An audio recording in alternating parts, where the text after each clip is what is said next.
Eliza, I was really excited about this conversation because it touches on a topic that I'm really curious about. Inheritance, or in your case, inheritocracy. So before I give out any more information or leak out any more information, because I'm like really energetic about this conversation, I want to let you introduce yourself. Yeah. For the guests that don't know about you and your work, Yeah. It would be great to give them a bit of a rundown of what you've been getting up to and what does inheritocracy mean to you? Okay, so great to be here. And my name is Dr. Eliza Filby. I'm a historian. Not Furby. Not Furby. Sorry, darling. I have to correct you on this. I have said that once or twice, because those were those cute little creatures you could buy, weren't they? I would love to be a cute little creature, but I'm not. I have the same name as the spy, the famous spy, Kim Philby. But with an F? But with an F. Got it. So anyway, just to correct you. Sorry. So I'm a historian by training. And I study the different generations. That's my sort of conceptual framework that I like to study. I like to look at people's sort of how they're shaped by time. And it's not the only category of classification, of course, but it's an interesting one. And I think we're living at in a time that feels like there's a huge generational breach. We talk about it in the workplace, we talk about it in culture, maybe we talk about certainly in politics, but actually what I'm really interested in is family. And this brings me to my latest book called Inheritocracy, because although we think there's this huge generational gap and division, the real truth is that we are living in a time when the generations within a family have never been so economically intertwined. And so the book was seeking to trace the origins of what I call the bank of mum and dad, and a culture and an economy that is increasingly governed not by what you've learnt and your success in the education system, not by what you earn, because wages have frankly stalled since 2008. It's whether you have access to the bank of mum and dad. And that is the condition increasingly for opportunity, not just in the UK, frankly, across Western Europe, US, English-speaking world more broadly, and increasingly now in Asia. And by the way, it's not necessarily access, but simply putative access. So knowing that it's there if you need it. If you want to quote Jarvis Cocker, if you phoned your dad, he could end it all. That slumming round India on $5 a day, if you know your parents could wire you, $5,000 at the drop of a hat, isn't really knowing what it's like to experience poverty. It's tourism. It's poverty tourism at the and worst form. Cosplay. Poverty cosplay. The whole kind of phenomenon of the gap year is one that is very much, I think, buttressed by the bank of mum and dad. It's rebranded unemployment, the gap year. But it was trying to sort of work out whether how this has come about, this dependency on mum and dad, because it's not just, as Rory's alluded to, it's not just that you're enabled to take risks or maybe go into careers that have slightly lower wages, but you've got, you can live with mum and dad in London and work in a low wage career that you quite like. It's also, if things go wrong and there's a disaster, you can fall back, but it's also that springboard into adulthood proper. And in the last 20 years, we've seen that extension of adolescence, right? It's partly out of greater freedom. We want to be younger for longer. We don't want the sort of, weight of a mortgage and kids too early, right? Especially women. But what we've really seen in the last 10 to 15 years is when you are ready for adulthood, your parents, if you're lucky, catapult you there. Yeah. So you get access to, obviously a deposit for a house. And Bank of Mum and Dad is now, a major mortgage lender in the UK. You also get access to childcare quite often, or you get access to the hotel of Mum and Dad, enabling you to save for a deposit for a house. You potentially get, also, a series of gifts for your children that maybe help them to go to private school. So it's not actually about inheritance when your parents die. Actually, the Bank of Mum and Dad is the drip feed of cash injection throughout your life, but also, as we are seeing and will see over the next 20 years, what's called the Great Wealth Transfer. Approximately, if you believe, the statistics, we're talking trillions of pounds that will basically cascade down the family tree over the next 20 years. And the real sort of thing that I was interested in is why and how has this happened? Because rich people have always had inheritance, right? It's always been a thing. But it's this particular amount of wealth that is saddled in the baby boomer generation. And it's a lot of boomers. It's not all boomers. I think we should say that. No. But, you know, actually, it's a minority actually of boomers, but it's a significant minority. It's very hard to actually calculate. I think this is the point, is 80% of millennials in the UK expect some kind of inheritance. 80%. 80% expect some kind of inheritance, right? If you look at the amounts, you've got 1 in 5 baby boomers in the UK is a millionaire. Now, that majority of that is through property, okay? And we know that the amount of wealth in the baby boomers through property, but it's also pensions as well. So it's this extraordinary amount of wealth. And by the way, you're seeing the same in the US. It's around 80 to 100 trillion dollars that will cascade down the family tree in the US. And so this bank of mum and dad ain't going anywhere. By the way, it's also going to shape the economy for the next 20 years. It's also slightly arbitrary because in some cases that'll be eaten up by care costs. Absolutely. So in other words, your financial fortunes are less a product of your education, talent and efforts and more a product of arbitrary factors like where your parents happen to buy a house, when they happen to buy it and how they happen to die. Yes. You know, quickly or slowly. Choose your parents carefully. Yeah. Right? And so that will actually make, I mean, I noticed this as an employer even 20 years ago, which is you get someone applying to work in advertising. I never actually wrote this letter. And you could see they were writing their CV from their parents' house, which was a sort of 6-bedroom house in Beaconsfield. And I was always mischievously tempted to say, to be honest, you could come and work in advertising, but why don't you just go and smoke dope on a beach in Bali and wait for your parents to die? Now, obviously, I never wrote that. I never wrote that letter. I think, HR would have taken issue. But there's an element where nothing they did in the workplace would make as much difference to their fortunes as the fact that their parents lived where they did. Yes. I mean, we are in a situation, I say this to employers all the time, and they are slightly horrified. You have a generation now of workers who are more likely to get on the housing ladder by being loyal and devoted to their parents than being loyal to their boss. Oh, wow. Right? Never thought of it that way. So fundamentally, sorry, this is why you can't motivate Gen Z. Exactly. No, absolutely. Because work doesn't pay, right? Yes. And that's a bigger problem, and we tax or work. Or rather, what you do at work is insignificant compared to the cost of buying a house for yourself. Yes. And again, it's important to be specific here, right? Because if you're a corporate lawyer, and particularly if you're a corporate lawyer married to a corporate lawyer, you very much can afford, wages have kept a pace in that sector, in line with property. If you work in private equity, what are the other fields? Private equity, definitely. Private equity and law. Obviously finance, but actually not to the degree we think. We say, we talk about those bankers with those bonuses and, all of that. But actually, when you look at the degree to which property has gone up in London, let's be specific, because that story isn't universal across the UK, it's really lawyers who've gotten away with it. And private equity, of course, is very generously treated by the tax system. So you don't pay income tax as a private equity Exactly. person. Although I think that's changing. That's changing, is it? Okay. So I thought you took it as a capital gain in some cunning way. Yeah. I think the important thing, though, is, and this is what I found writing the book, because the book is part an autobiography about how I was the beneficiary of Bank of Mum and Dad, and I was sort of slightly uncomfortable with that notion that I was a Nepo baby, because I was like, hang on a minute, I was the first person in my family to go to university, get a degree. I was the first person, I got a PhD, I stayed there. We live in a meritocracy, and I was very much sort of adhered and wedded to that narrative. And I think a lot of my generation are.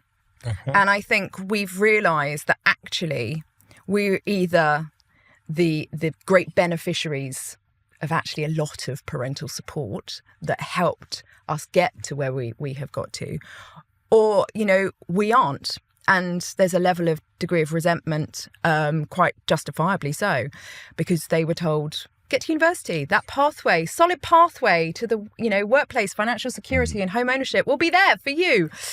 It hasn't worked out in the way that we were told, I think. And the thing is, it's a really interesting conversation because right now we talk about hustle culture and what's happening on social media, how everybody's putting pressure on each other to be able to get themselves out of the situations when they're fighting a losing race. It seems like the millennial generation were fooled by this, whereas Gen Z are not. They realize no matter how much you work, it's actually better, as you said, to be more loyal to your parents than it is to be more loyal to an organization, especially when you're seeing all the mass layoffs that are happening right now.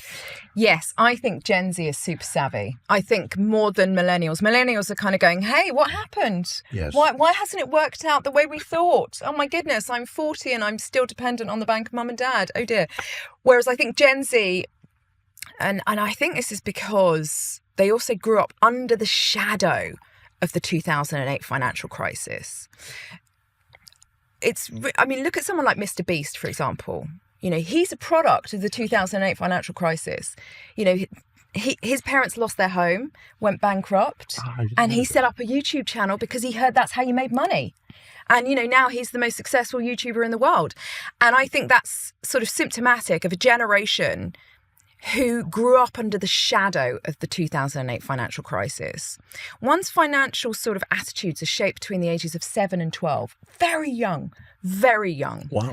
It's not in your 20s. It's in your very much sort of childhood years. Interesting. And so I think Gen Z, growing up, sort of looking at millennials going, okay, that hasn't worked. Whatever millennials were doing hasn't worked. And also, I've seen both parents working, majority of dual income households now, and slogging it in a digital-driven workplace and an increasingly unstable sort of workforce. And they're not sort of capitalising on all that hard effort either. And so one of the things I think is a really important indicator of Gen Z savviness is not actually hustle culture. I think is more investment culture. Right, and I wrote a piece for The Times on this, is Gen Z, I think, are the most financially savvy generation who have done a lot of sort of self-learning on FinTok, YouTube, now ChatGPT. But that's not, that's a bit of a Wild West. That's not the real story here, is the amount of faith they have in the investment structure and compound interest and making money beyond a wage.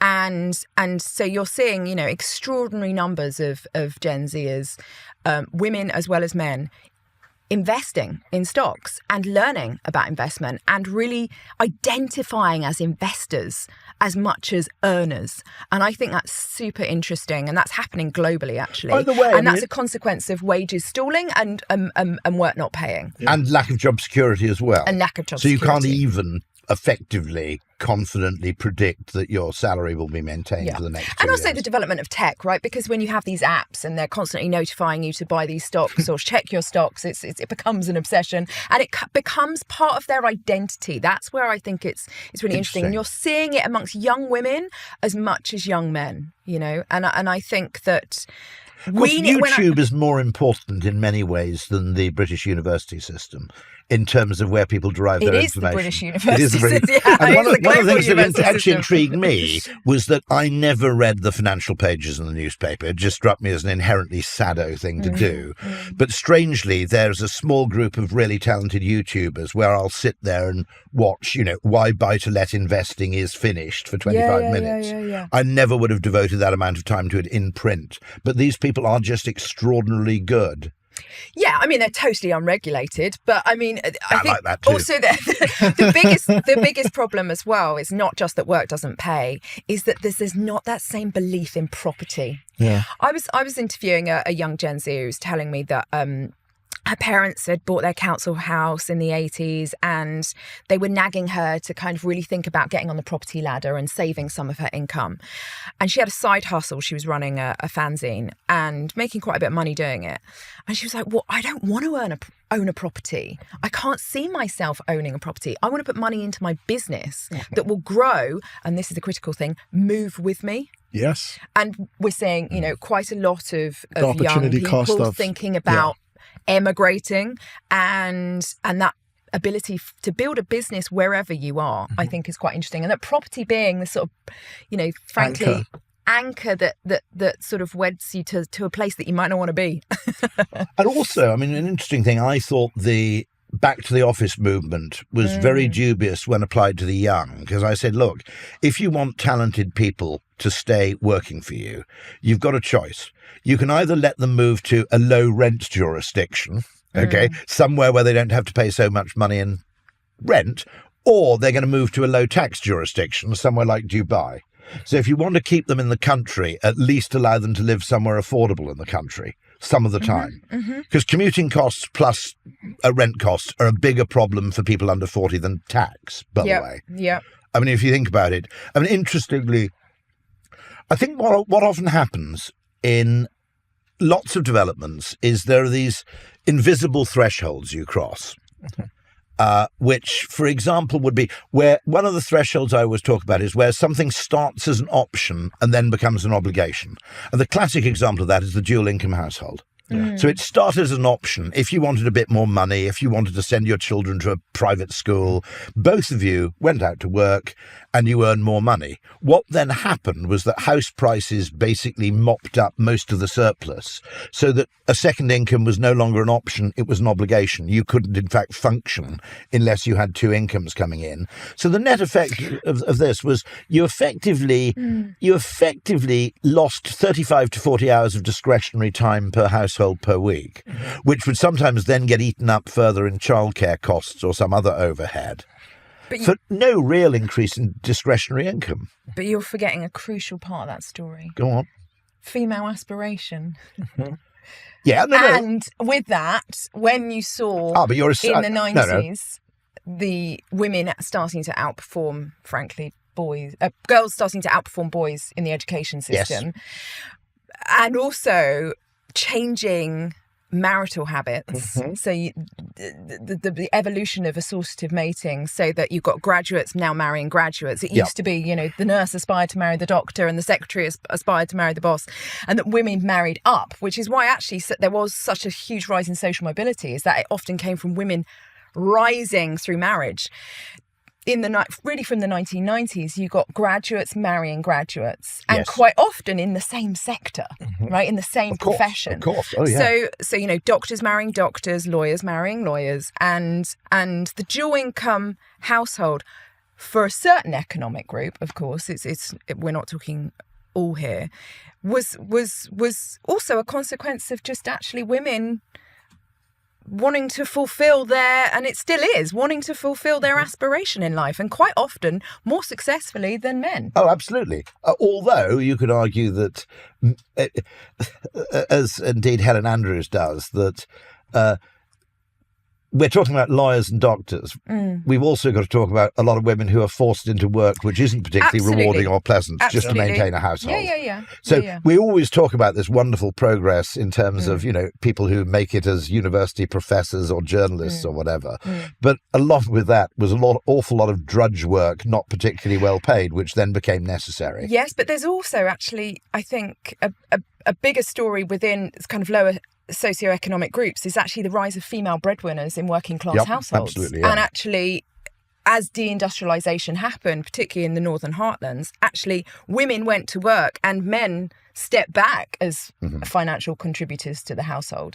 And quite often it was female breadwinners as single parent households. So I think it's not just that women had to go and do the drudgery work. Quite often, if there was just, the biggest sector in that small town was retail, quite often it was women that had the opportunity and potentially the enthusiasm to do those jobs. It's not entirely a victory, though, to define your success as being successful in male terms and being defined by your job. Yeah, I agree. If you said, the aspiration could have been to write really good poetry. Okay. I mean, there are lots of useful things you can do with time. Naturally, some part of the household has to be involved with breadwinning.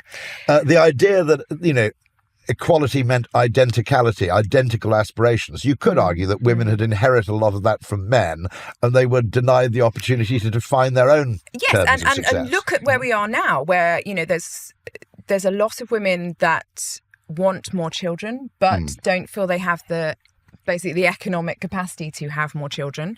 You've got a lot of mothers who want to spend more time with their children and don't want to pay for childcare, but don't feel that they can take that risk, frankly, in this environment.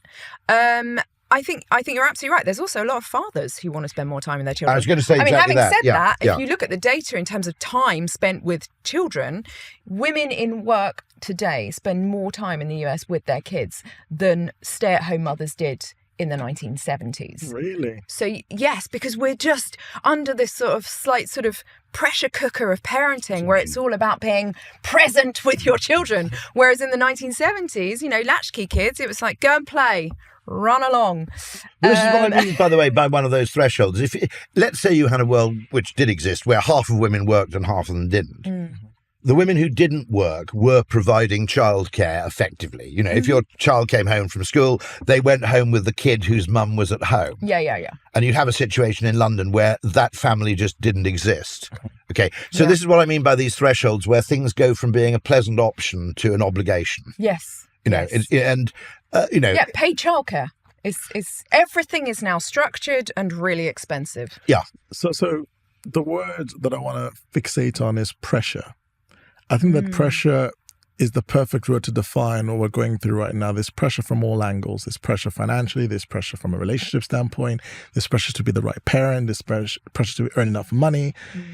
Is that why the energy around nepotism, nepo babies, inheritocracy, is that why everybody sees it as a bad thing? Because they never had the opportunity to have that leverage. They have to deal with this. And when you see other people that don't have to deal with the same thing, it's almost like met with a negative connotation. Do you think that has something to do with the perception? I think, Nepo babies get a really bad hard time. You see that in sports. Brooklyn Beckham, bless him.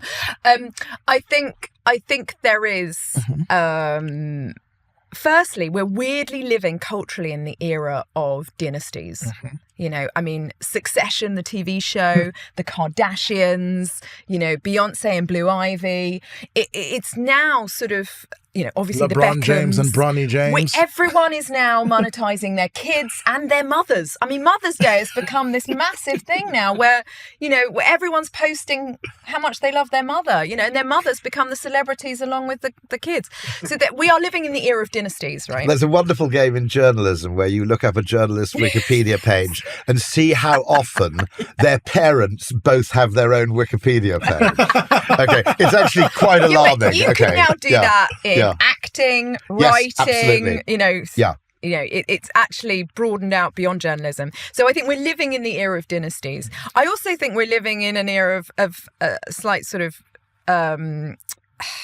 denial, right? Because there's a lot of people who get very angry that we don't live in a meritocracy anymore, but are also in denial of how much help they've actually received themselves.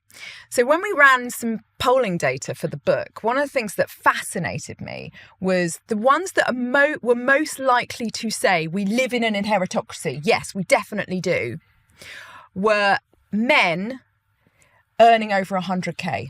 So high earning men, right? But they have, in fairness, they have a reasonable grievance because they are... No, listen to the second bit. Okay, second bit. When you asked how many of them had help from the bank of mum and dad, the majority of them had. Yeah. Interesting. So, but then when you said, are you likely to talk about it with your friends? No. So it's like this quiet acknowledgement of yes, I have got a bit more help than maybe I publicly say to my peers and my friends that I have. But also I'm supposed to be doing really well. I'm earning a lot of money. I'm a Henry. I earn 100k. But also, so I'm going to perpetuate this narrative of being self-made.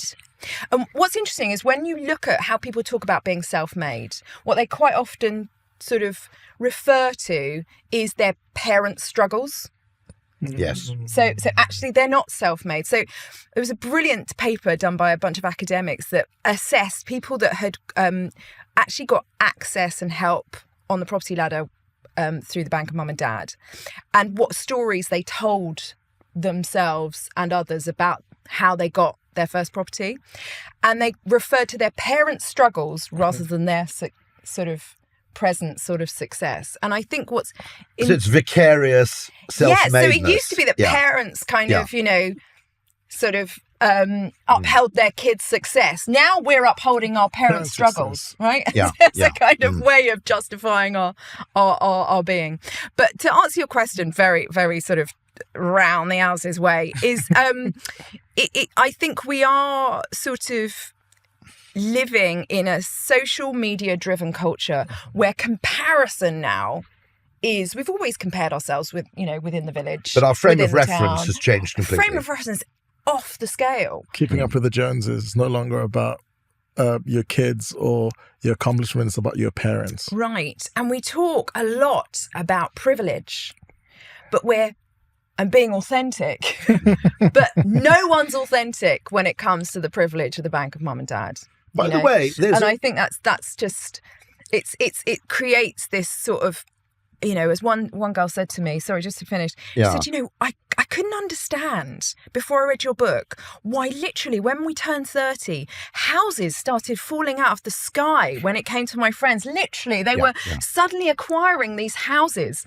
And she was like, the shyness and the sort of quiet way that people don't talk, oh, well, actually, my parents dropped 200k into my bank account and that's how I was able to get on the property.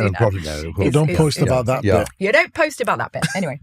No, I mean, one of the things that's dubious is that, it's very interesting if you talk about tax and redistribution, because it is absolutely accepted that there's massive redistribution of wealth through income. Okay, so you're taxed at 45%. That person you were mentioning is not far off getting taxed at 45% on marginal income. But wealth is treated as sacrosanct because of this argument that you've already paid tax on it. And the argument is that if you tax wealth, it's double taxation because you paid income tax to earn the money. Now, with a rising property market, that's not true. And you get a very interesting thing. You might remember the Labour Party was always attacking the Conservatives for tax cuts for millionaires, you see. Now, by millionaire, they actually meant higher rate taxpayers. The vast majority of whom might be trying to become a millionaire, but there is absolutely no suggestion that simply because you're a higher rate taxpayer, you are now or will become a millionaire.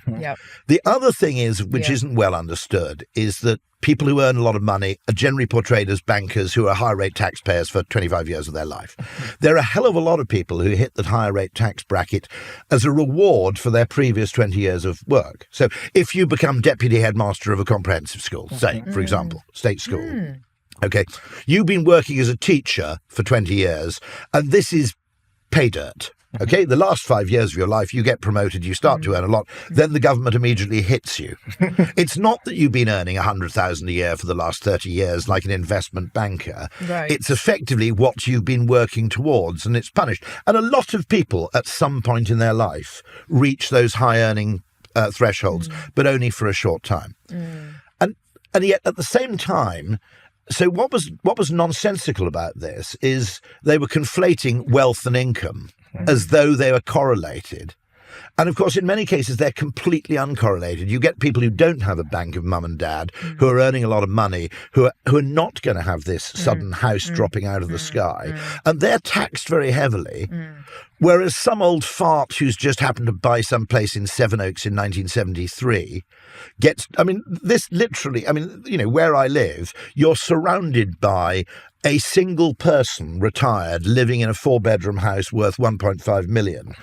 And their kids are actually a bit skint. And it's the most absurd, because, of course, housing is totally illiquid as a source of wealth as well. And it also, the other reason it doesn't get taxed is because of the total sentimentality around inheritance tax. In other words, effectively, your ability to avoid the tax system depends on your ability to construct a sob story. Okay.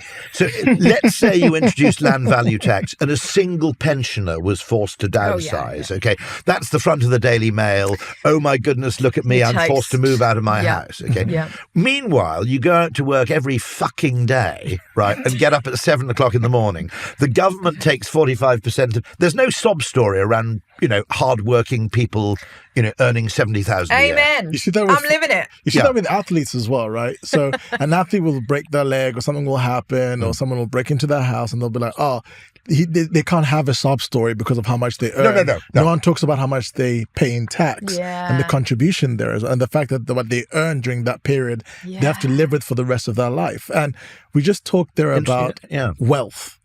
Do you think that you can build wealth in current society in the UK, the US, like in the normal meritocracy way? Or is it a lot harder than people think? Because I saw a stat that if you earned £150,000 versus if you earned £100,000, there's no real difference in terms of like your take home that you're going to generate, right? So do you think that it's a rigged game? What's your thoughts? That's nice. Yeah. I think we are confronting a economic system where wages have stalled, but also tax on wages have, stealth tax on wages, the fiscal drag. The fiscal drag. Which actually, but in the higher rate tax ban, you were doing really well when that was first introduced. Yes. I mean, the real pinch point is actually if you go over 100k, particularly if you have kids, right? That's when it's really punitive. And I wrote a piece on why 100k is not a big salary. There's no child benefit. There's no child benefit. I mean, the marginal tax rate, I think, is like 65-70%. There are doctors in the NHS working deliberately 4 days a week, so they are just under that threshold. That is not the kind of sort of NHS that you want, where people are underworking just to get into the right tax bracket, right? So I think we are at a tipping point, because I think actually when they introduced the fiscal drag for the first time, which I believe was under Gordon Brown, I would say there was a degree of ignorance, right?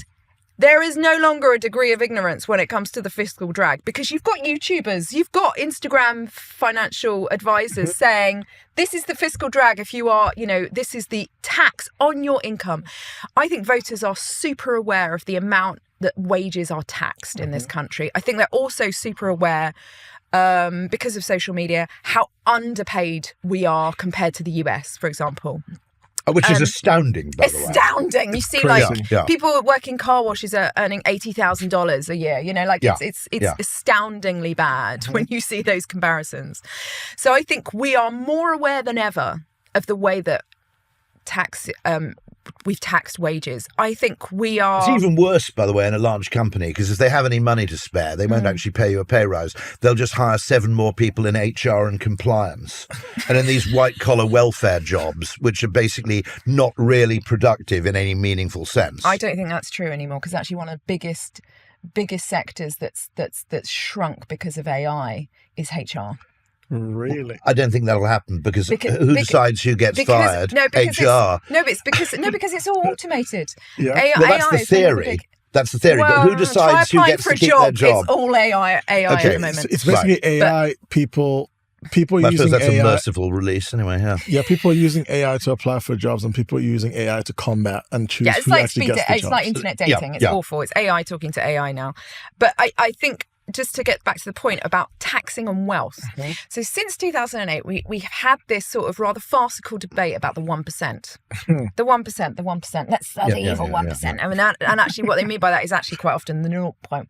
1%. And that is true, by the way, that at the very top, one reason you get people earning 150,000 a year who are resentful is at the very top you become a tax shapeshifter.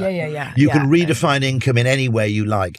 Interesting fact, if you think about it, journalists don't pay very much tax because they're all basically self-employed business people who can more or less write everything off. Politicians, for 40 years, the biggest perk of being an MP was you basically got bought a free house. Okay. Now, if every single MP had £500,000 worth of Microsoft shares, you go, this is a massive conflict of interest. How can these people be expected to judge things impartially when they're so vested in, effectively they have a vested interest in this particular stock? They all had a vested interest in house prices going up. No one had an interest. No, it's a political Jeremy bomb to Corbyn, even house-owning millionaire.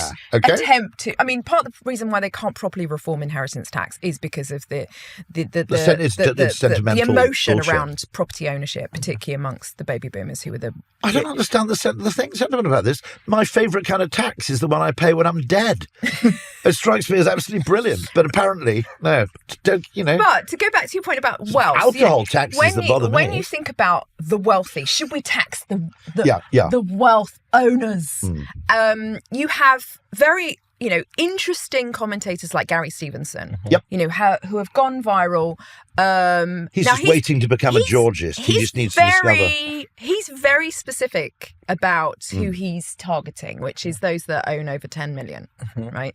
But what I think he underestimates, and if you look at the data, it's really interesting, is what we're talking about when we talk about the inheritocracy and the bank of mum and dad and the demographic that we've been talking about. We haven't even mentioned trusts either. No, I know. We're talking about the mass affluent, right? Yeah. The mass affluent. And those that actually Gary Stevenson has no problem with. But actually within people's workplaces, friendship groups, very few people know billionaires. Quite a lot of people know people that have had those deposits from mum and dad or that buttress support of mum and dad, or mum and dad helping them so they can become writers or creators or actors. And that's where quite often there is a grievance or a sort of discrepancy or a misunderstanding, hang on a minute, you're wealthy. But actually quite often those people have, like you say, maybe they have a property that has no mortgage and is only filled at Christmas, right? 50% of baby boomers in this country have 2 spare bedrooms. Okay, so we have these quite often now widows living in big houses. My wife keeps going on about wanting a bigger house so the children can come and stay. Yeah. I go, they can stay in a fucking travel lodge. I don't want them hanging around the place night and day. Right. So, but you've got mass affluent. But then you've also got I want to turn their bedroom and put a pool table. But you've also got within the mass affluent a demographic that has seen a separation from your education attainment and your earning potential. Yes. It used to be inherently linked, right? And that's where the middle class were very happy. Thank you very much. And there were a lot of people who, my parents weren't one of them, who were highly educated and then also, in the professions and bought houses. So they have amazing pensions and property. My parents were undereducated but bought property. So theoretically, you should have a sort of group of young people who are all educated to the same degree and are able to achieve the same. But also you could have within that group some whose parents didn't go to university but bought property and have got property wealth, some who have property wealth and pension wealth, and some who have no support whatsoever. So when we're talking about wealth, it's really important to kind of we've bashed the billionaires, but actually the real societal tension is within this mass affluent who are like, oh, but I went to Cambridge, but my parents didn't buy a property in London in the 1970s, so I'm totally screwed. That degree is not getting me what it's getting my other peers at Cambridge. I had a brilliantly self-aware applicant. I wish I could have hired her. I couldn't. She'd studied medicine at a Northern University, and she said, I made a mistake. I realised too late that you can do all those secondary things like running the Afro-Caribbean Society if you're doing history. You can't afford to do all those extracurricular things if you're doing medicine. Yeah. So she got a third. My perfect recruit. Someone with a third in medicine. That's exactly who I want. And I said, so, do you have a real problem? She said, no. She said, I'm much better off than my contemporaries who got firsts and 2 1s. Why? Because my mum lives in London. Yeah. So I could just stay at home. I've got all the opportunities I want. My friends who are in kind of, Bolton or whatever, they're kind of stuffed. Yeah. And she said, she's effectively got a free hotel room in London for as long as she likes. Yeah. And I thought I wanted to hire her simply for that level of self-awareness. Absolutely. And I think also the big difference there is that what's changed, where my mum left home at 17, she was out the door as soon as she possibly could be, partly because her mum charged her rent, keep as it was then, right? But also because there was such a generational clash of values.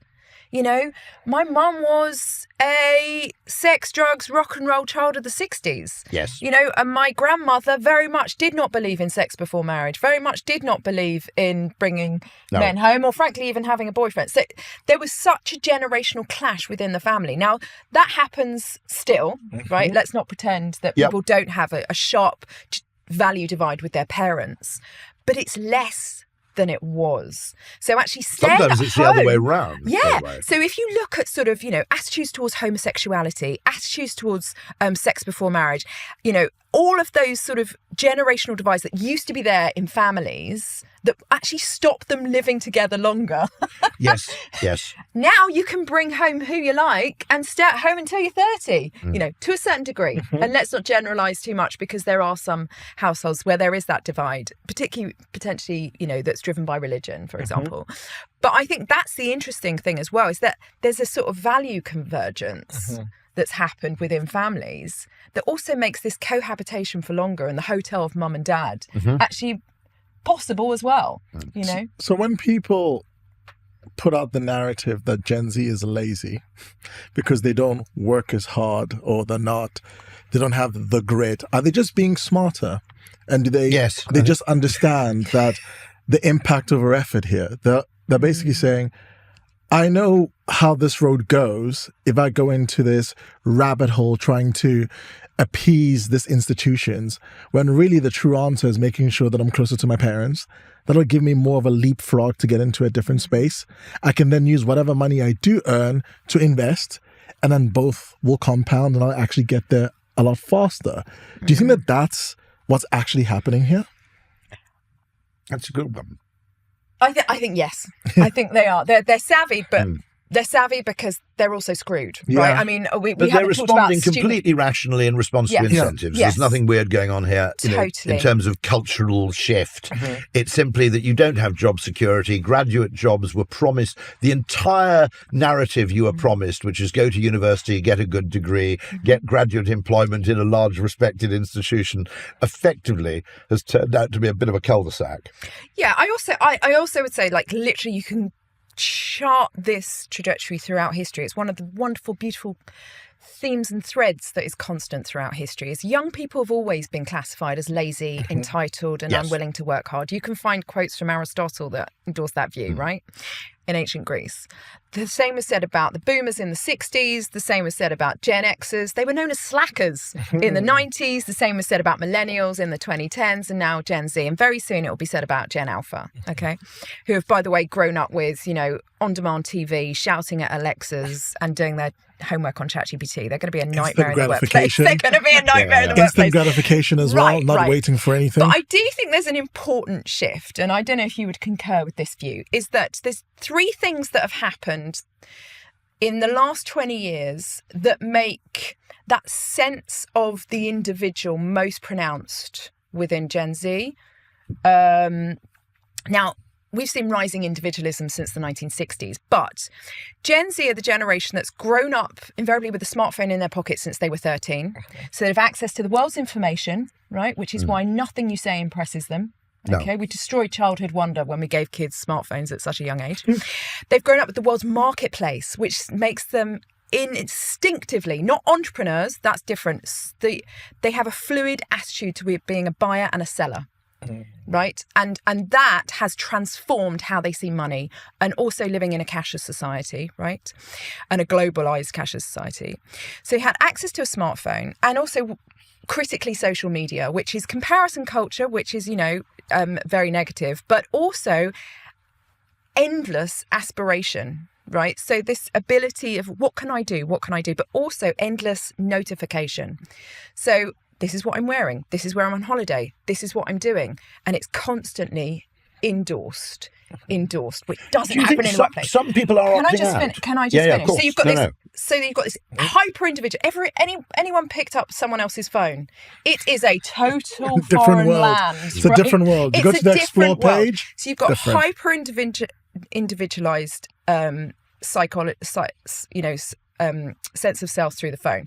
Then you've got the rise of individualized parenting. So with fewer children, both parents working, there's been a cultural shift. So it used to be that kids should be seen and not heard. There was a certain level of deference that happened in the home where essentially, hopefully benignly, you were slightly living in fear of your parents, right? Now, parents live in fear of their kids. Yeah. Right? They want to be liked of their kids. by their kids as live well. In fear of their kids. And so it's no longer, here's dinner. It's, what do you want for dinner? And so we've grown up with parenting culture of choice and conversation. And you've got access to YouTube. Where should we go on holiday? And so the children, remember, smaller families. My grandmother was one of 13. She had no voice in that house. No. I have 2 children.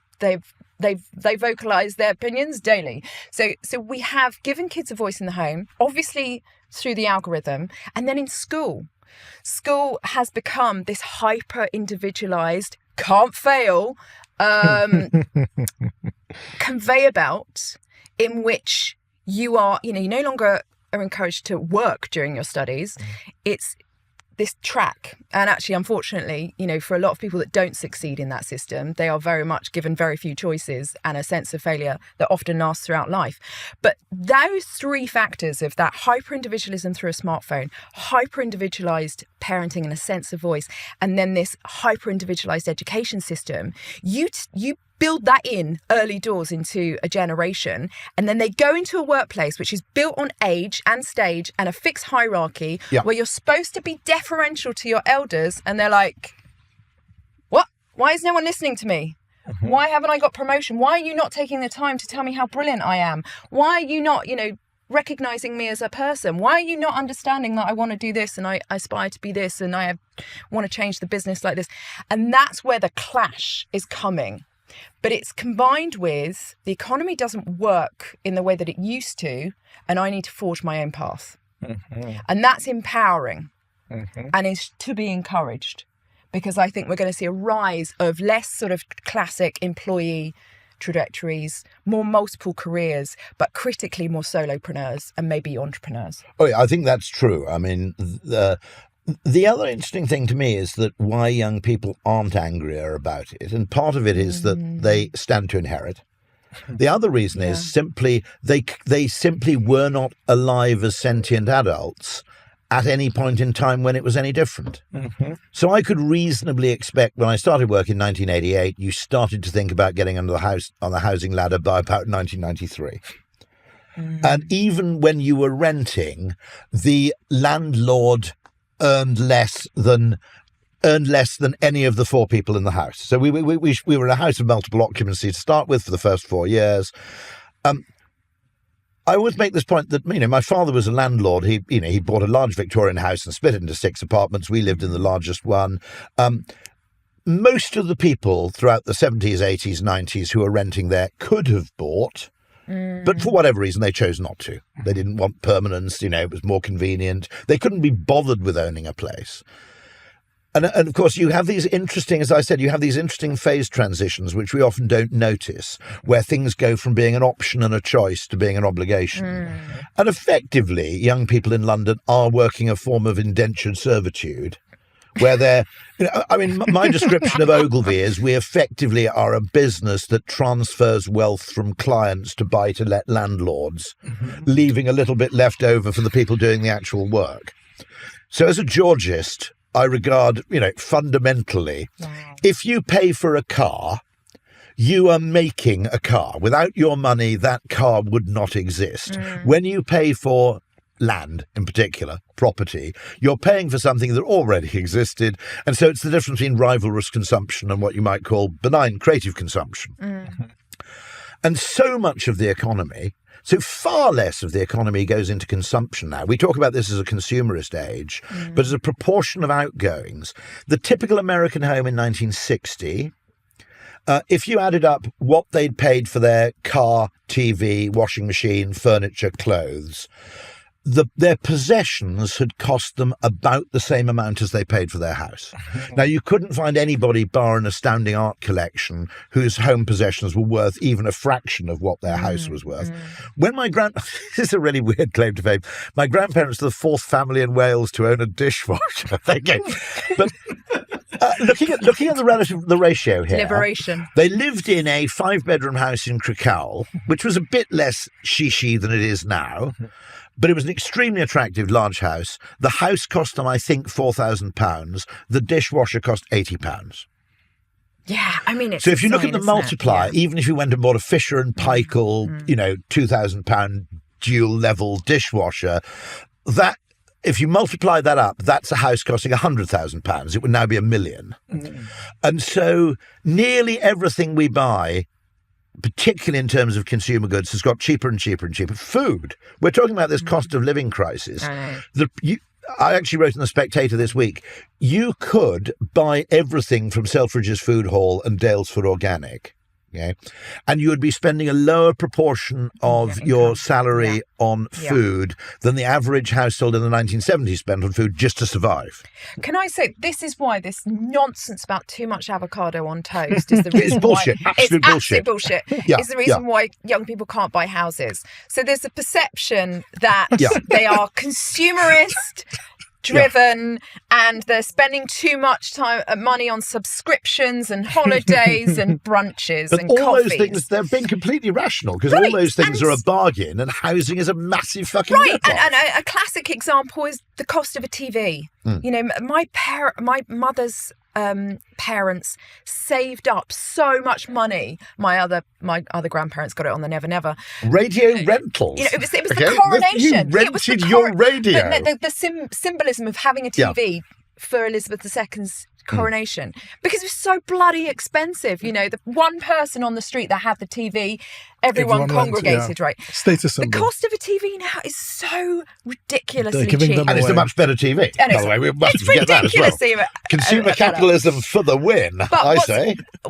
What's very noticeable is that as the sort of ricochets and the reverberations of the 2008 financial crisis happened, certain things became cheap. Travel, eating out, it's gone up recently, but as you say, it's cheap. Technology, okay? 3 things that are synonymous. Booze is cheaper in general. Yeah. 3 things that are synonymous with the millennial generation. The 3 things that went up in price: education, childcare, and housing. The 3, arguably, and in the big US, ticket of course, items healthcare. in life, and healthcare. In the US, 3, arguably, life's essentials. Particularly if you're in dual income households, you need childcare.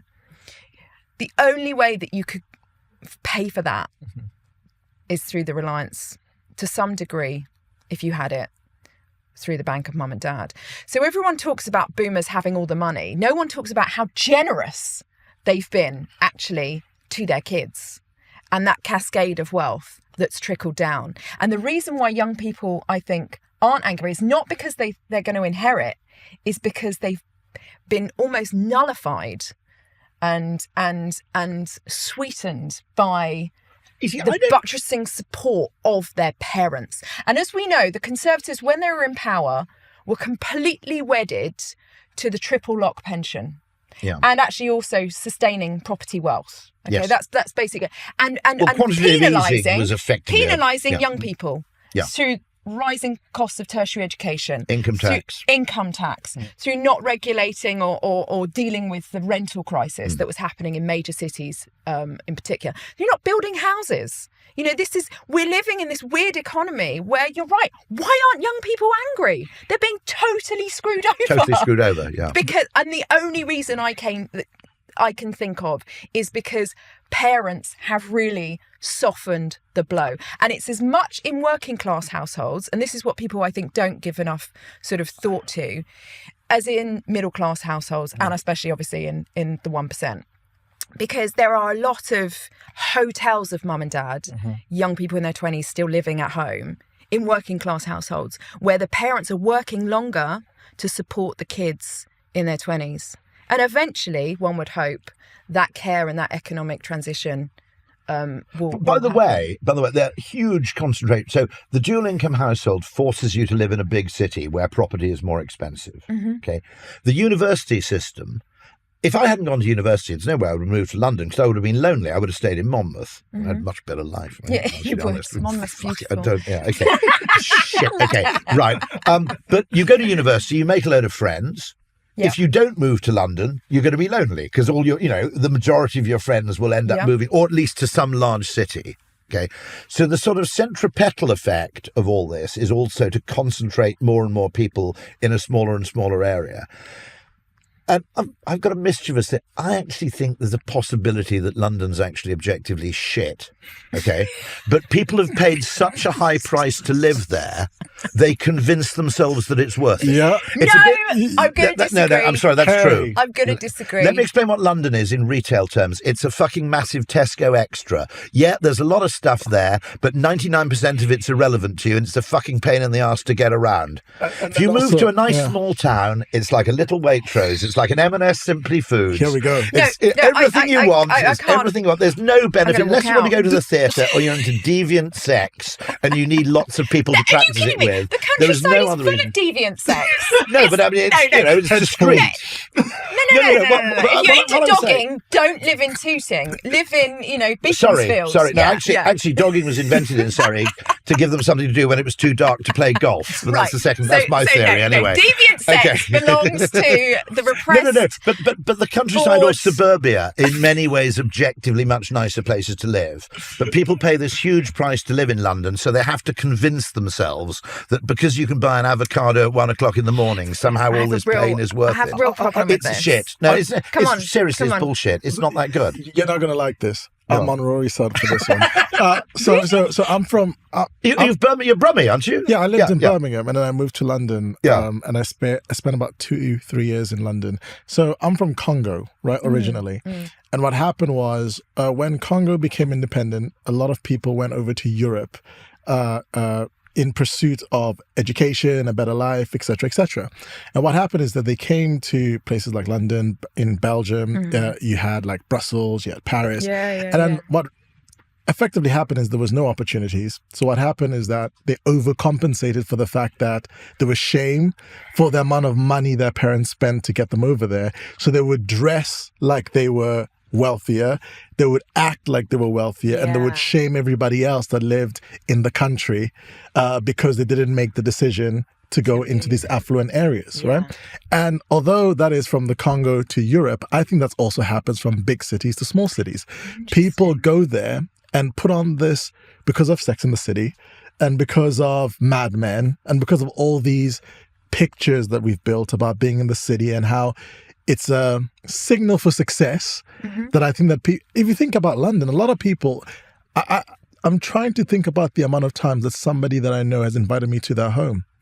We always meet at a meeting point. Whereas whenever I'm in Birmingham or in other places, they're like, come to the house, right? Because they've actually got a house large enough to I was going to say, You see the difference between like Los Angeles and New York? I get northern envy now. I go up to places like Newcastle and go, this is actually fantastic because there's virtually nothing in London that you can't get in Newcastle.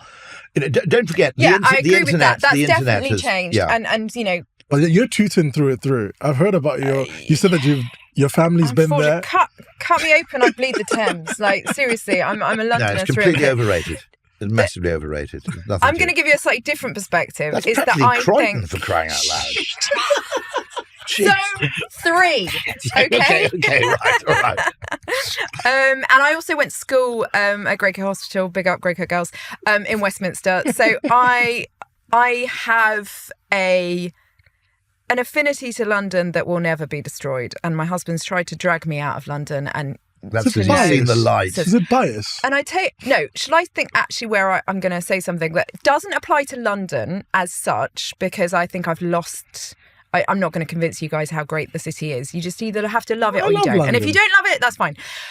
Leave. But no, the thing about the city is the liberation it gives women and mothers. Women can wear things. They can go places. They can do things in cities they cannot do in suburbia. They cannot do, certainly, in rural societies and communities. And there is a independence of mobility, aspiration, collaboration for women in the city. And Sex and the City was that. That is why it was such a successful show. It wasn't just the fashion. It was a show about, until till later in life. It's a show about a woman who is immensely successful living in a one-bedroom apartment, as far as I can see. But okay, yes, who had 76 shoes and no kitchen. No.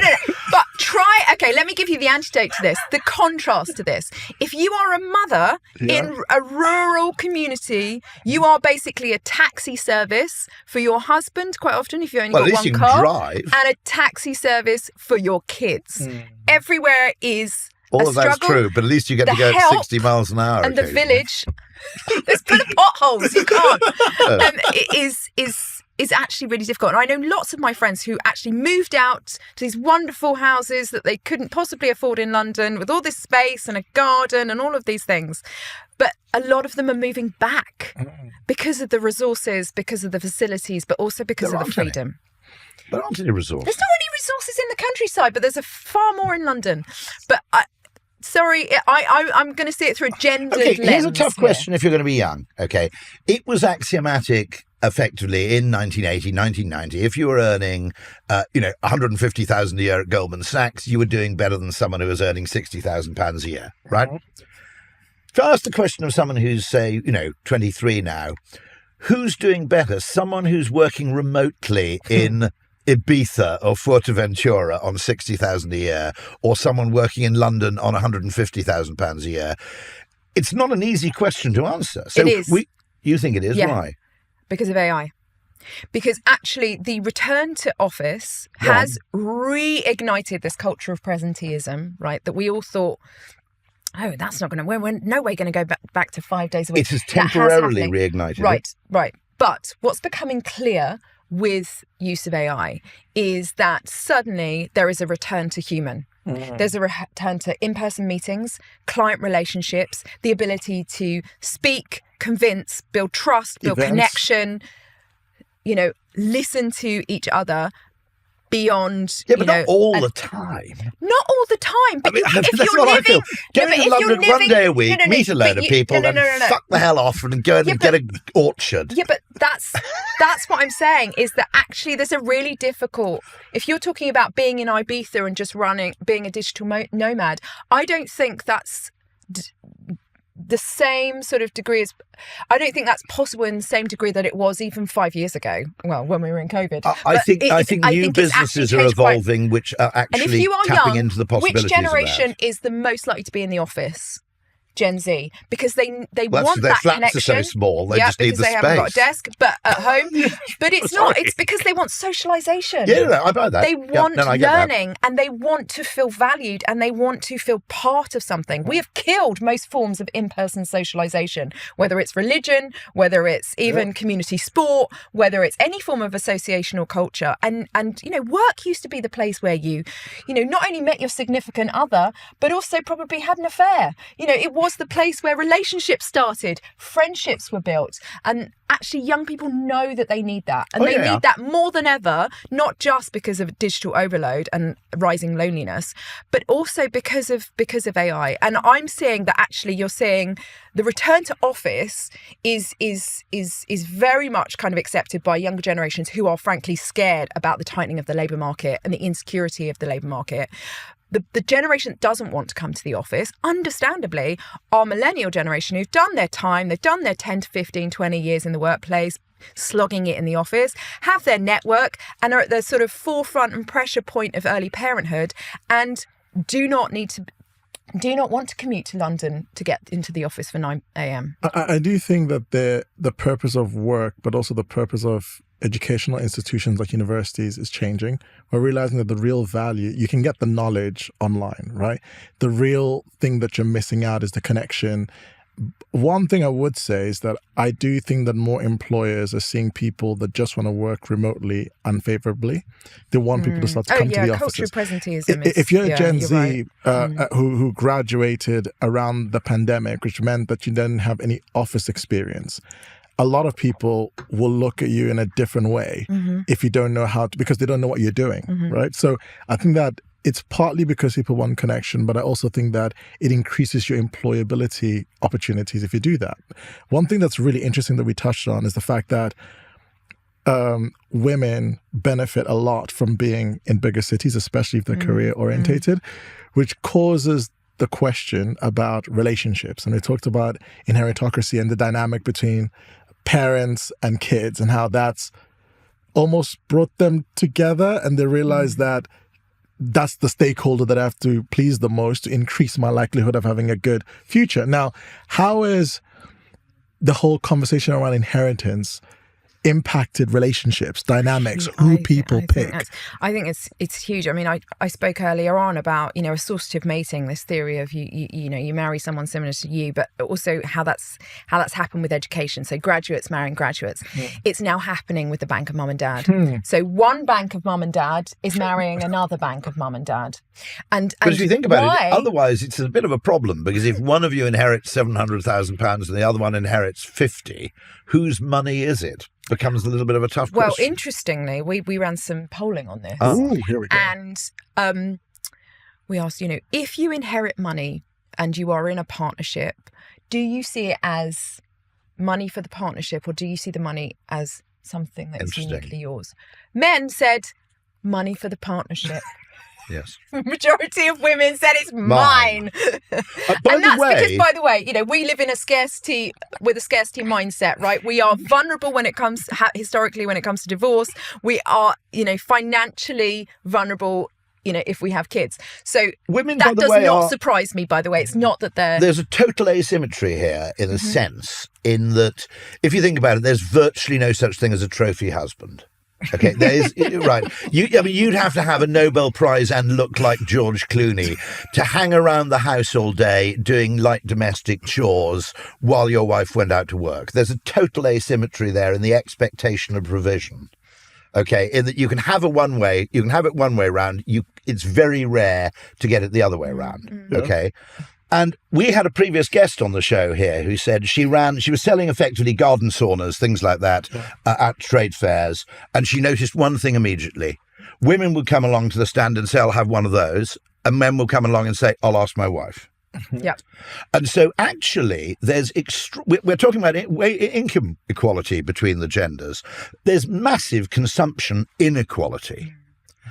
I'll tell you a little story about this, which is my children went to this sort of little private pre-prep school where, the school run consisted of a fleet of Porsche Cayennes driving up to the building.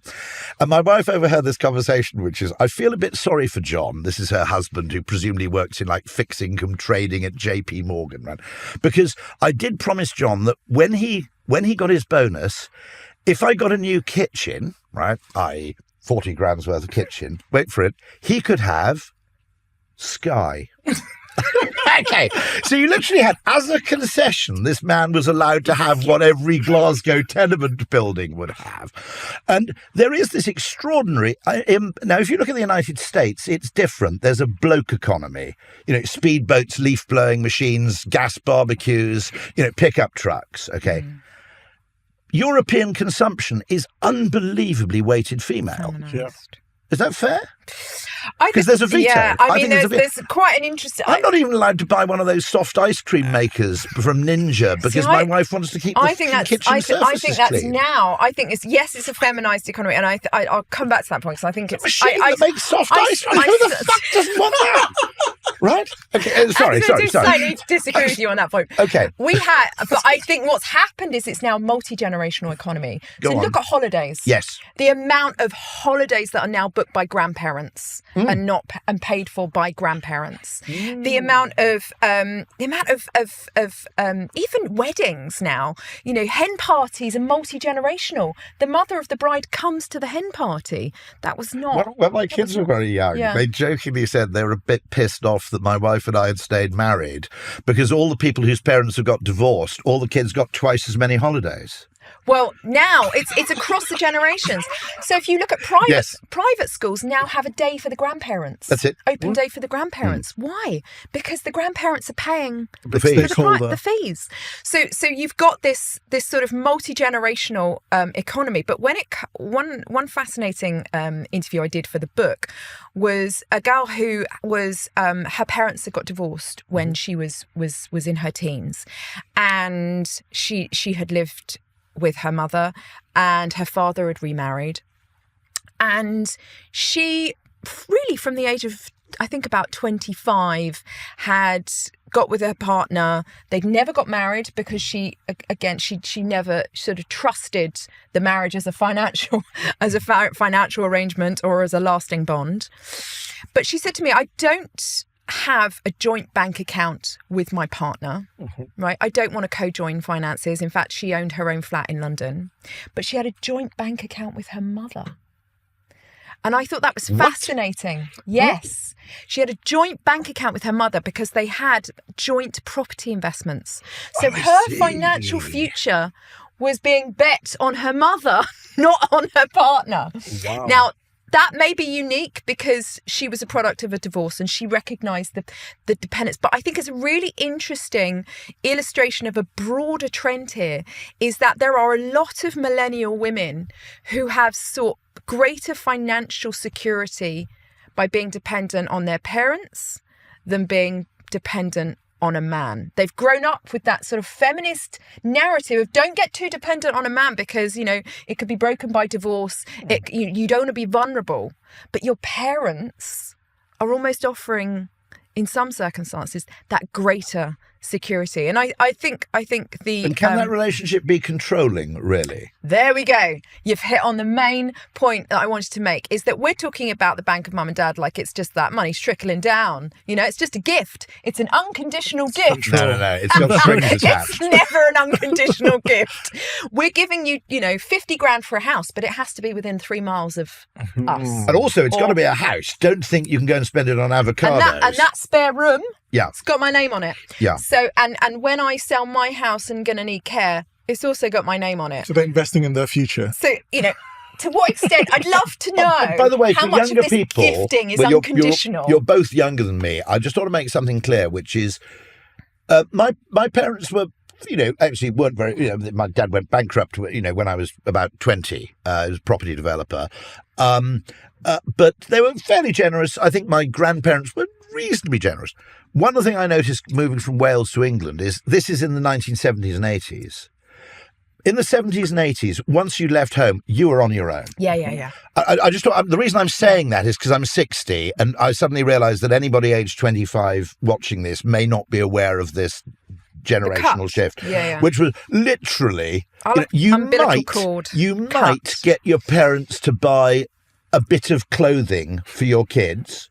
There'd be small gifts, made from time to time. But the idea that your parents would make a significant contribution to you once you had got a job, no.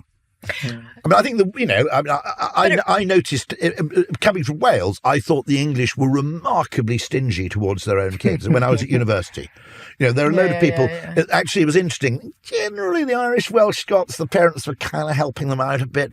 Actually, the Anglo-Saxons were effectively stingy, right. You got this money. That's it. But I mean, student finance is calculated on your parents' ability to support you. That's it. I mean, that tells you everything. And now you've got financial products in the housing mortgage market that's entirely built around the bank of mum and dad, which tells you everything. So it's a complete shift. And also, I'm going to say the boomers are a fucking bunch of con artists, okay? Because as they get older, they're calling on the sympathy towards the elderly, which was earned by an earlier generation who had fought in World War II or suffered post-war austerity. Or, seriously, being a bit poor in 1955 was seriously grim. Yeah. And so our sentimental attachment towards sort of rewarding the elderly for a life of hard grind still seems to apply, even though those people in their 20s were going to the Isle of Wight festivals and, basically lived a life with welfare, final salary pensions, free education, okay? And yet we're attaching to them the same sort of veneration that we attached to an earlier generation, which, let's face it, had it a bit shit. And had sacrificed a lot. Yeah, completely agree. So we can go on to this conversation for a very long time because there's still more questions, but I'd like to have a final question that I want to ask. Is inheritance a bad thing? We've talked about how inheritocracy influences the dynamic between families, relationships, in society, how we're moving, where people are spending their money, time, efforts. If we had to summarize the whole conversation with the question, is inheritance a bad thing? It'll be great to get your point. I think I think this desire to build generational wealth, which the English, I would say, are quite awkward at talking about, but the Americans, I mean, say it as, an aspirational thing on a first date. I'm here to build generational wealth. It's a real sort of proud declaration. It's actually very un-American. The whole idea of a dynasty. Of course, I mean, they were pissed off about having a king, but somehow it's fine if you have some. Yeah, but I think, and I have a brilliant American colleague who says to me, the thing is about generational wealth is when you have such a weak safety net. Yeah. You need the generational wealth is so that when the crash comes, you don't fall. By the way, in China, this is going to be even more extreme. It's not just building, the new aristocracy. It's actually just the safety net. Yes. That's not actually is not actually there in the same way that in American society. Where was I? Yes. So this idea of building generational wealth, I think, as a parent, there is a natural inclination to want to help, to potentially want to overhelp, frankly, in this society, because also it's never been harder to build the foundations that people expect. Now, it's never been easier to build a business with a global market platform, but what I think is true, and I'm going to be specific here, is it's never been harder to achieve the things we were expected to achieve, right? It's not never been harder. Yeah.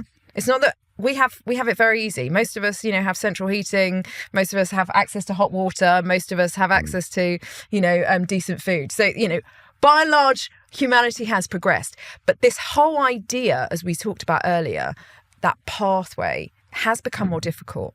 And so it's been a natural urge, not just of the middle class, the squeezed middle class, but also, I think, across all income groups, to provide the safety net and the springboard at a time when the market has become dysfunctional in both housing, education and childcare. And the welfare state has withdrawn, particularly on education, particularly on council housing. Mm-hmm. The family has stepped up. So that's the economic condition. Some families have stepped up because some families can't. Yes, but it's also actually, this is what I was saying, it's not just affluent families where that intergenerational, the biggest sort of site of intergenerational help is in Bangladeshi community. So it's actually, so we need to sort of beyond thinking of the bank of mum and dad, the boomers in Sevenoaks. This is in an economy where the welfare state and the market is dysfunctional. Yes. Actually thinking intergenerationally is the survival mechanism, right? If you phoned your dad, he could end it all. But the problem is that we have blended families, we have divorce, we have remarriage, we have control, we have value division, perhaps religious division. There's all sorts of ways in which your relationship with your parents is difficult, is complex, is deeply, profoundly, complex to the point where staying as a multi-generational unit isn't easy. It requires a lot of sometimes sacrifice or compromise or restriction. So I think we have an inheritance economy. It's undeniable. Yes, I agree with that. We have, and that's going nowhere. I can't see in Europe, America's different, that changing very much in the next 20 years. Why is America different in that respect? Because I think their economy is booming and wages are keeping pace. Now, around 1 in 4 Gen Zers get help with a deposit for a house. In London, it's over 50%. So, it's significantly different, right? The bank of mum and dad. They also have a lot more housing, and also a lot of money. More money goes on education there than housing. So it's a different story, but it's not as much of an inheritocracy. It's increasingly becoming one, by the way. So just to finish my point here is what we have is the great wealth transfer trickling down as boomers age. And as Gen Xers age, that money trickling down the family tree, it will impact not just millennials, because most millennials will inherit around 63. Most of it will go on their kids, So actually, this isn't going away. So the question I would pose to government is: if we are living in an inheritocracy, how can you make inheritance matter less? You can't get rid of it because that's political suicide. How can you make it matter less? And my conclusion, having studied this for more than 3 years, Land value tax. Sorry. Land value tax, is you have to tax wealth, not wage. Yeah. You have to Completely allow agree.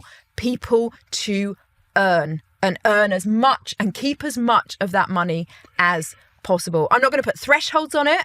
I'm not going to advocate specific policies, but that has to be. I agree with you entirely, yeah. The way that you liberate young people. And in a demographic situation where we have too many old people and not enough young people, and certainly not enough babies being born, you need young people to have the capacity to earn and build. Mm-hmm. And I think that is the most simple sort of framing I can muster. Because at some level, the taxing of wealth is money that you either don't need or lack the imagination to spend. Okay. This is me. No, one of my theories is that the success of consumer capitalism and globalization, in that, people who aren't that wealthy can own quite a lot of nice stuff and can go on foreign holidays and so forth, has distracted people from the extraordinary wealth inequality. So do you see what I mean? Yep. That essentially this idea that, you point at people's consumer goods as evidence of their wealth. And meanwhile, of course, you're redistributing income incredibly energetically. I mean, if you think about it, the NHS is a massive redistribution of income from the young to the old. Mm. Okay, I mean, young people pay as much into the NHS as old people do, but they get almost nothing from it, right? Unless they have a accident on their fixie bicycle or whatever it is you young people are doing. Basically they get very little from it. Mm-hmm. And there are lots of mechanisms which are, obviously the whole pension system is a massive redistribution from young to old. And the thing I felt, the reason I'm sympathetic to this is, now I'm 60, I get all these weird pension-related tax breaks. You get bus pass? Yeah, because I live outside London. I saw the light. And I moved outside the M25. You get museum concessions. I mean, you're in. No. And I'm going. My question is, where were all these perks when I was 30, had 2 kids and needed the money? I know. Now, Roger Martin has an interesting idea, which I thought I'd share with you, which is he thinks at the moment you pay no tax on the first £10,000-11,000 of earned income. Okay. Roger Martin wanted to make, Canadian business guru, nearly got this adopted in Canada. It's actually longitudinal, so nobody pays any tax on the first $200,000 there. It was Canadian dollars. Right. So actually, you would start off more or less untaxed for the first few years of your working life to enable you to actually. So this was a kind of front weighting of a tax concession, which I think is genuinely interesting. That's really interesting. I mean, I think David Willett's had an alternative idea where you got a sort of very good book, by the way. Isn't it? You got a windfall when you were 30 of sort of 10 grand that enabled you to sort of ideally spend on property, but the idea was that it equaled out the gift that some people were getting from their parents, the state would give. But I just want to make one comment, because I think whilst I advocate this idea of penalising wealth, not wage, it's very clear the government are not going to do that. Mm-hmm. And successive governments. So if you think about what have they done to students? Why not? Well, let's look at what they've done. So if you think about throughout the 2010s, the concession was made to wealth and the penalisation was on wage, right? Fiscal drag, the rising property prices, the quantitative easing benefited baby boomers, it penalised. But rising property prices have just blinded half the population to how shittily they're being treated everywhere else. What have they done to student loans? Yeah. They've made it longer. Yeah. Right? It's exposed to interest. It doesn't have any kind of the wraparound protections that a triple lock has on pensions. And you are penalising workers there. When you think about the recent budgets, what did they do? 2 things. They continued the fiscal drag, right? Again, penalising workers. Mm-hmm. And critically, they enforced inheritance tax on pensions. So it used to be that inheritance tax just took into account property. Now it takes into account pensions. Why? Because what the government, I believe, want to do is the safest political thing to do is release that money early. Release it early.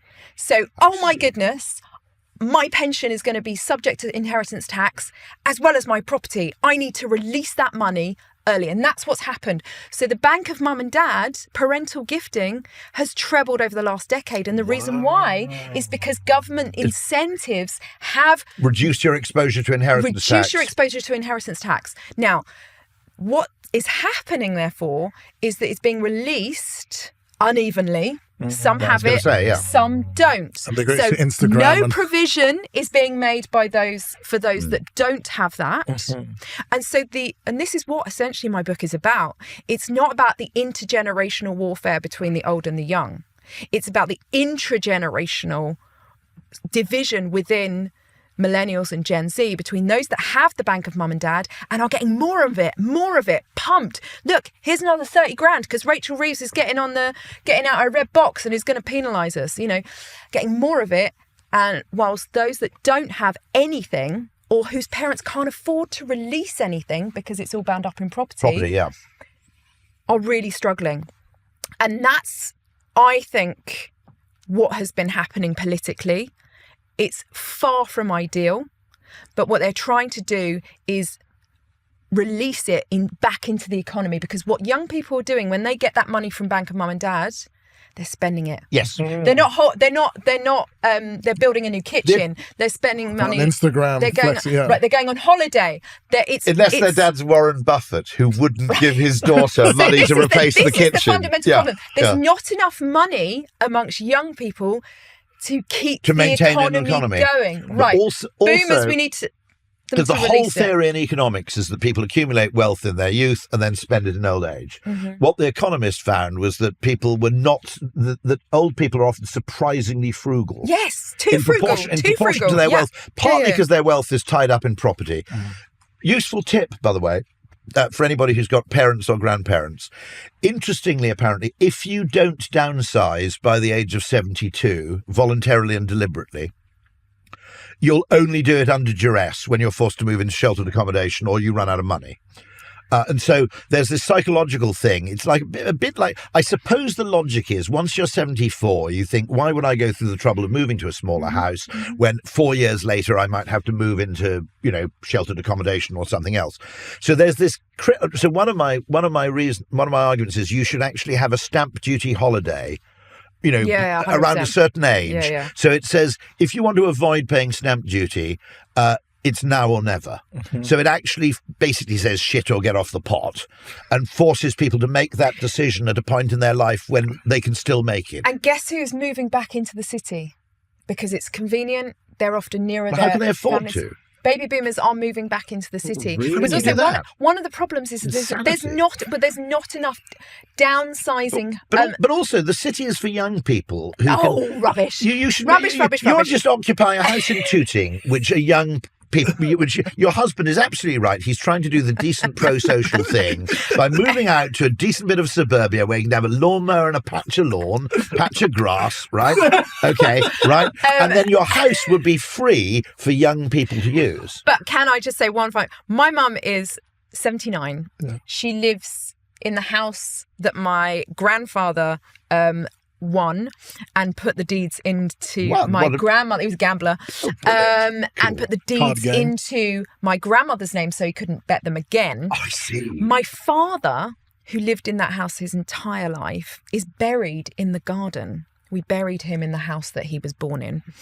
And so she can't move because Dad's in the garden, which apparently devalues the house by 50 grand. And we did get special dispensation from the council. So, but it speaks to a broader truth, right? You look genuinely shocked. I've shocked Rory. we buried in the garden. It was totally legit. Was it some sort of secular? Sacred? No, it was. What sort of ceremony was it?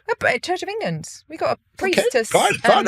Yeah. Anyway, the reason I say that weird, rather dark anecdote about my father is because actually the biggest reason why people don't downsize and move is because of the infrastructure that they've often spent 30 years, 40 years building in that area.